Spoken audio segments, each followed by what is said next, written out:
What limited the first radio broadcasting options? Imagine trying to share your voice across miles with just a simple device. Early radio broadcasting faced many hurdles that kept it from reaching everyone. The first big challenge was technology. Early transmitters and receivers could only send signals a short distance and with poor sound quality. They mainly transmitted Morse code signals, not clear voices or music.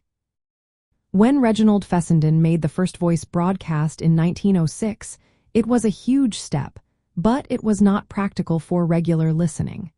The equipment was bulky, expensive, and not reliable for everyday use. Government rules also played a big part in limiting early radio. Countries made strict laws about who could broadcast and on which frequencies. They issued licenses to control the airwaves and prevent interference.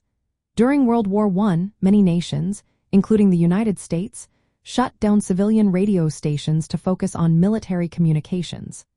After the war, regulations kept tight control, which slowed down the growth of radio stations.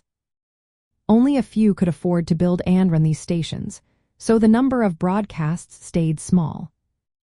Economic factors also limited early radio. Building transmitters and receivers was costly. There were no big companies or clear business plans to support mass broadcasting.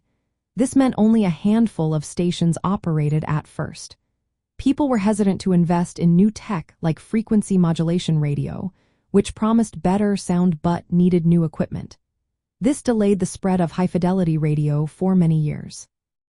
Radio waves themselves also posed problems.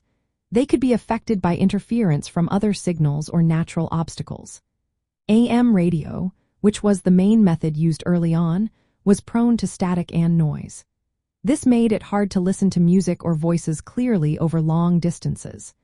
The physics of radio waves limited how well signals could travel, especially at night or in bad weather.